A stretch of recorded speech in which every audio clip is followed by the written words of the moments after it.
स्वागत दोस्तों आपका अपने चैनल से के साथ सामने होते हैं। हमारे चैनल के सबसे पहले सबसे बड़ी अपडेट आपको बताएंगे दोस्तों। भारतीय जनता पार्टी के नेता का एक बयान और बीजेपी पूरी तरीके से पूरे नगर निगम के निकाय चुनाव में हो गई है सुपड़ा साफ। बताएंगे किस तरीके से विलासराव देशमुख के खिलाफ भाजपा नेता के बयान के कारण पूरी बीजेपी की लुटिया डूब चुकी है। दोस्तों डिटेल में जानकारी अब तक पहुंचाएंगे, बताएंगे क्या है पूरा आंकड़ा। इसी के साथ में चलेंगे एक और बड़ी खबर की तरफ, जहां पर पश्चिम बंगाल के एक और सांसद को भेजा गया नोटिस। बताएंगे ये नोटिस भेजकर कैसे चुनाव आयोग दबाव बनाने की राजनीति कर रहा है। इसी के साथ में राज ठाकरे का 22 शहरों के अंदर तो खाता तक नहीं खुला। बताएंगे राज ठाकरे की वजह से क्या उद्धव को मिली है हार। एक एक करके चलेंगे आज की सारी बड़ी अपडेट। तो लेकिन उससे पहले अगर आप भी मानते हैं कि महाराष्ट्र के अंदर महानगर पालिका और नगर पालिका की 29 सीटों को लेकर नतीजे पूरी तरीके से इंडिया गठबंधन के लिए और बीजेपी को चेतावनी के तौर पर आएंगे, तो इस वीडियो को लाइक करके लाल बटन दबाकर चैनल को सब्सक्राइब करके बेल आइकन दबाकर कमेंट बॉक्स में अपनी राय जरूर बताएगा। ज्यादा से ज्यादा वीडियो को शेयर कीजिएगा ताकि पल पल की पूरी अपडेट आप लोग तो लगातार इसी तरीके से पहुंचते रहे। चलते हैं सबसे पहले सबसे बड़ी ब्रेकिंग न्यूज अपडेट की तरफ, जहां पर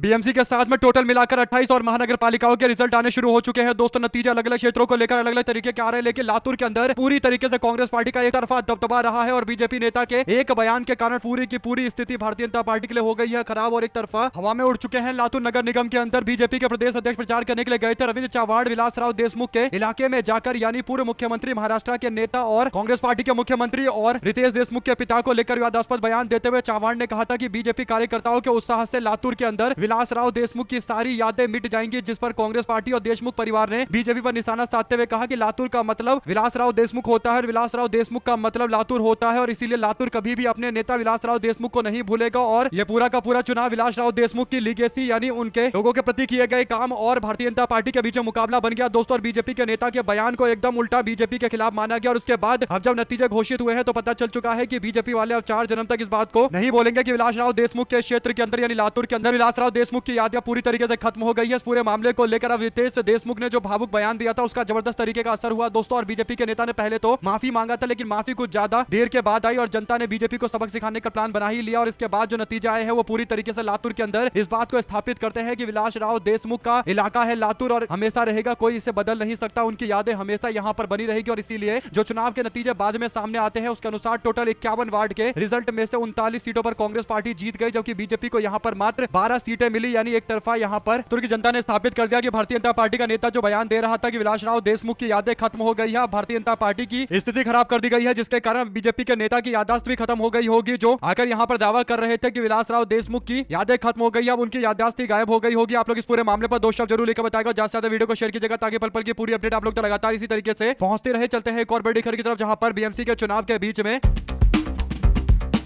पश्चिम बंगाल से एक बड़ी अपडेट सामने आई है, जहां पर पश्चिम बंगाल के अंदर चुनाव आयोग ने पश्चिम बंगाल के मतदाता सूची के मसौदे और उस पर आपत्ति जताते हुए दावों पर सुनवाई के दौरान तृणमूल कांग्रेस के राज्यसभा के सांसद समीरुल इस्लाम को नोटिस भेजा है। और जानकारी मिली है कि इस्लाम को तार्किक विसंगतियों के मामले को लेकर सुनवाई के दौरान नोटिस भेजा गया है, क्योंकि वर्तमान मतदाता सूची में उनका और उनके पिता का नाम 2002 की वोटर लिस्ट में मेल नहीं खाता। 2002 में पश्चिम बंगाल के अंदर मतदाता सूची के अंतिम संशोधन के दौरान जो नाम दर्ज किया गया था उनके पिता का और अब जो 2026 में नाम है उसमें जमीन आसमान का अंतर है। 19 जनवरी को सुनवाई के लिए उनको बुलाया गया है, यानी 3 दिन के बाद वो जाएंगे। और इस्लाम पश्चिम बंगाल के वीरभूमि जिले के हंसन विधानसभा क्षेत्र के मतदाता है। समीरुल को ये जो नोटिस दिया गया है ये दूसरा नोटिस है जब किसी सांसद को एसआईआर के मामले पर वापस से नोटिस देकर बुलाया गया हो। पश्चिमी मिदनापुर जिले के अंदर घाटला निर्वाचन क्षेत्र के पार्टी के 3 बार के लोकसभा सांसद और अभिनेता से राजनेता बने दीपक अधिकारी को भी यानी देव को भी नोटिस देकर चुनाव आयोग ने एसआईआर के मामले पर अपनी पहचान को एक बार फिर से स्थापित करने के लिए बुलाया हुआ है। और जो बड़ी बड़ी हस्तियां हैं, नामी ग्रामी हस्तियां हैं, उन सबको बुलाया जा रहा है अपनी एसआईआर में डॉक्यूमेंटेशन देने के लिए, यानी डॉक्यूमेंट देकर अपने पहचान को स्थापित करने के लिए। इससे पता चलता है कि एसआईआर में जानबूझकर पश्चिम बंगाल के बड़े बड़े लोगों को भी प्रभावित किया जा रहा है, परेशान किया जा रहा है और आम जनता का तो क्या ही हाल होगा, कह पाना भी काफी मुश्किल है। अपनी राय जरूर लेकर बताएगा। ज्यादा से ज्यादा वीडियो को शेयर कीजिएगा दोस्तों। चलते हैं एक और बड़ी अपडेट की तरफ, जिसमें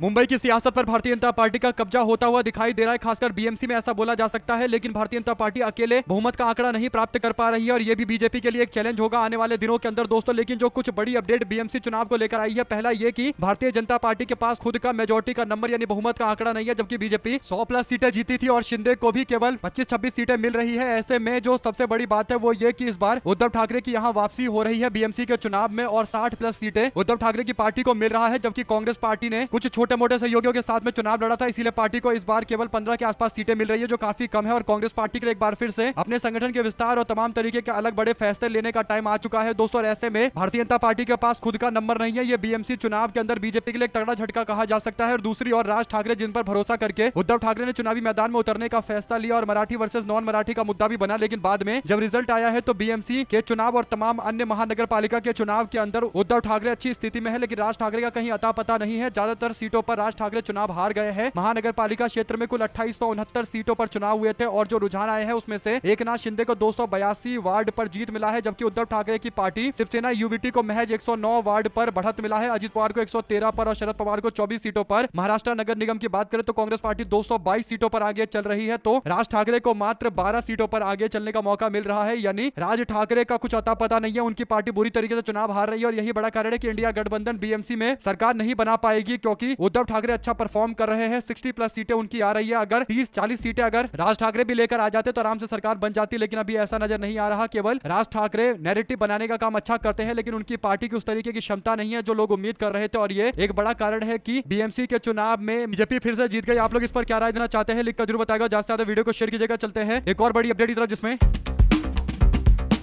कल राहुल गांधी का इंदौर का दौरा होने जा रहा है। कांग्रेस पार्टी के वरिष्ठ नेता राहुल गांधी मध्य प्रदेश के व्यापारिक नगरी इंदौर में 17 जनवरी को पहुंच रहे हैं। वहां पर भागीरथपुरा में दूषित जल पीड़ित परिवारों से मुलाकात करेंगे और इस दौरान वे इंदौर में लगभग 3 घंटे बिताएंगे। कांग्रेस पार्टी की ओर से दी गई आधिकारिक जानकारी में बताया गया कि राहुल गांधी 17 जनवरी को सुबह 11 बजे इंदौर पहुंचेंगे और दोपहर 2 बजे तक वहां रहेंगे। इस दौरान भागीरथपुरा में पीड़ित परिवार के लोगों से मुलाकात करेंगे और मृतकों के परिजनों से चर्चा करके अस्पताल में औपचारिक तौर पर निरीक्षण करने भी पहुंचेंगे और जिन लोगों का इलाज चल रहा है उनसे मुलाकात भी करेंगे। राहुल गांधी की ओर से बताया गया कांग्रेस की ओर से कि 17 जनवरी 2026 को मध्य प्रदेश के शहरी एवं ग्रामीण जिला कांग्रेस की कमेटियों के द्वारा जिला स्तर पर 1 दिवसीय उपवास का कार्यक्रम आयोजित किया जा रहा है। और उपवास दूषित पेय जल से हुई जान माल की हानि को लेकर और प्रशासनिक लापरवाही और बीजेपी सरकार की संवेदनहीनता के विरोध में आयोजित किया जा रहा है। उपवास महात्मा गांधी राष्ट्रीय ग्रामीण रोजगार गारंटी योजना यानी मनरेगा के कानूनी अधिकार की रक्षा और श्रमिकों को उनके वैधानिक अधिकार दिलाना और इंदौर के भागीरथपुरा क्षेत्र के अंदर जहरीला पानी पीने से हुई मौत के दोषियों पर कड़ी कार्रवाई और प्रदेश भर में लगातार गिरती पेयजल की गुणवत्ता के मुद्दे पर बीजेपी सरकार की जवाबदेही तय करना है। बीते दिनों भागीरथपुरा में दूषित पानी पीने से कई लोगों की मौत हो गई, वहीं पर कई लोग अब भी उपचाररत हैं। कांग्रेस पार्टी का आरोप है कि जल आपूर्ति के लिए हुए काम में बड़े पैमाने पर भ्रष्टाचार हुआ है और राज्य में बड़े हिस्से में भी लोगों को शुद्ध जल नहीं मिल पा रहा। आप लोग इस पर क्या राय देना चाहते हैं, लिखकर जरूर बताएगा। चलते हैं एक और बड़ी अपडेट की तरफ दोस्तों, जिसमें